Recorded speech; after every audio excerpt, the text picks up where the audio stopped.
ريح نفسك من الناس، فهم مش رافضينك عشان انت سيء او فيك حاجة كفانا الشر، لكن عشان خايفين منك تظهر مساوئهم، خايفين قربك يظهر الوحش اللي فيهم.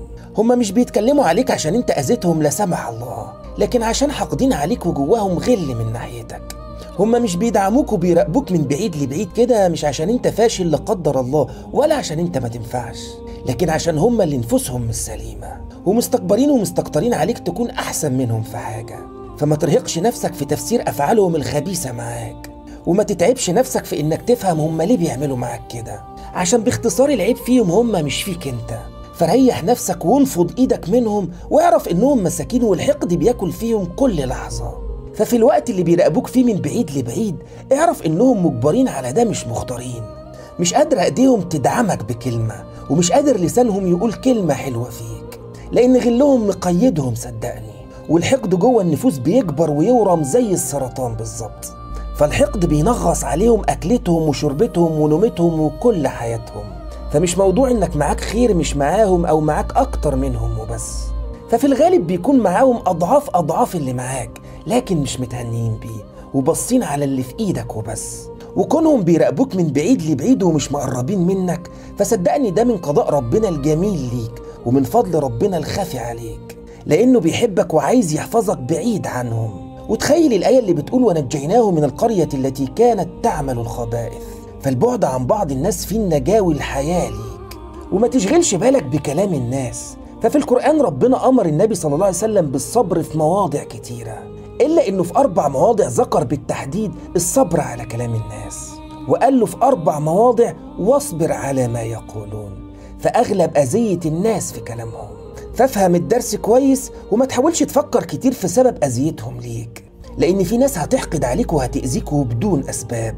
فما تحاولش تفكر كتير هم ليه بيعملوا معايا كده، لأنه ببساطة ممكن لأبسط النعم اللي في حياتك واللي انت من بساطتها مش واخد بالك منها تشتعل نيران الحقد والأذية جواهم. فما تلومش نفسك، فالمشكلة فيهم مش فيك. فدي نفوس طواقة للأذية والتطاحن، وهي دي البيئة الصحية ليهم. أشخاص مؤذيين ما بيسمعوش للحق إلا لو كان في صفهم، وإن يكن لهم الحق يأتوا إليه مذعنين. فلو ليهم الحق في موقف يقوموا الدنيا وما يقعدوهاش. فقبولهم للحق انتقائي بيخدم مصالحهم وبس. عمك يفضل ظلمك وواكل حقك، ولما تتكلم في حقك يقولك قليل الأدب وقاطع الرحم، الأرحام اللي بيشوهوا فيها في كل يوم، ونسيوا إن الكبير أحق بصلة وحفظ الرحم من الصغير. إعلام بيشوه وبيسخر صبح وليل من الالتزام والستر والحجاب، ولما ترد وتدافع يقولك متخلف ورجعي ومتعصب.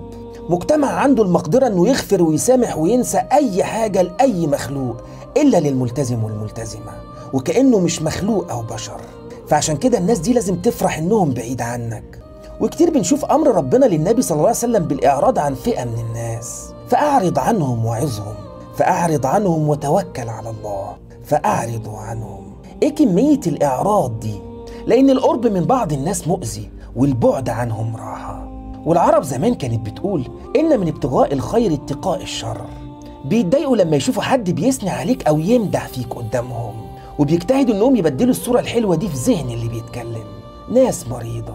فما تخافش إن حد عمال يفكر في الخفا إزاي يأذيك، وما تخافش إنه يفاجئك بخططه دي ويضرك. فمهما كان مفاجئ في مكره وأذيته سريع، فسبقوا أكيد مكر ربنا. قل الله أسرع مكرا. سبق مكر ربنا مكرهم، لأنه ببساطة يعلم مكرهم قبل ما يفعلوه فاطمن. وبص كده إخوة يوسف عملوا اللي عملوه من مكر وحيل عشان يفوزوا بس بحب أبوهم وقربه. فكانت نتيجة مكرهم وتخطيطهم إن أبوهم تولى عنهم، فربنا قال وتولى عنهم، وفاتهم في النهاية اللي كانوا بينكروا ليه.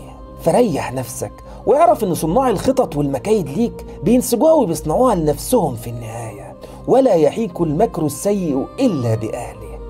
سلام.